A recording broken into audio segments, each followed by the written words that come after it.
Hello, চাকরিটা আমি পেয়ে গেছি বেলা, শুনছো? এই চুপ করো। তুমি নিশ্চয়ই কোম্পানি থেকে ফোন করেছো।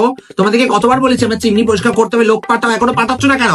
আরে বেলা, আমি তোমার সেই পুরনো প্রেমিক। চাকরিটা আমি পেয়ে গেছি বেলা, শুনছো? পুরনো প্রেমিক? কত নাম্বার বলো তো একটু? আরে সেই চাকরি ছিল না বলে তুমি আমাকে বিয়ে করলে না, সেই ইয়াং বেলায়।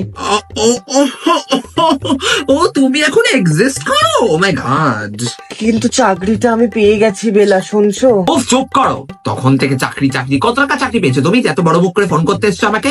আর আমি তোমার ওই বেলা বেলা না, আমি এখন নাম চেঞ্জ করেছি, কল মি গুনগুন। কিন্তু আমি যে তোমার জন্য এত কষ্ট করে চাকরিটা জোগাড় করলাম। উফ, কি কষ্ট গো। কি কত টাকা রোজগার করো তুমি? ওই 20,000 30,000 হার্ডলি। তুমি জানো আমার স্কিন কেয়ার প্রোডাক্টস এর দাম কত? প্রতিদিন নায়িকা থেকে পার্সেল কত টাকার আসে আমার? তোমার বাড়ি ঘরদোর কিনে নিতে পারবো আমি। Stupid. And first of all, I'm married, okay? একটা 80 বছর বুড়োকে বিয়ে করে নিয়েছি। সে কিছুদিন পরেই ঘাটে যাবে, আর তার 10 বিঘা জমি আমার। আমি এখন পারফেক্ট লাইফ লিড করছি। তোমার সাথে বিয়ে করে কি আমি কুড়ে ঘরে যাবো নাকি? যত যাও। দেখো, তুমি আমার আপদ ছিলে লাইফে, যেটা বিদায় হয়েছো। সো প্লিজ আমাকে আর ফোন করবে না, ওকে? বাই।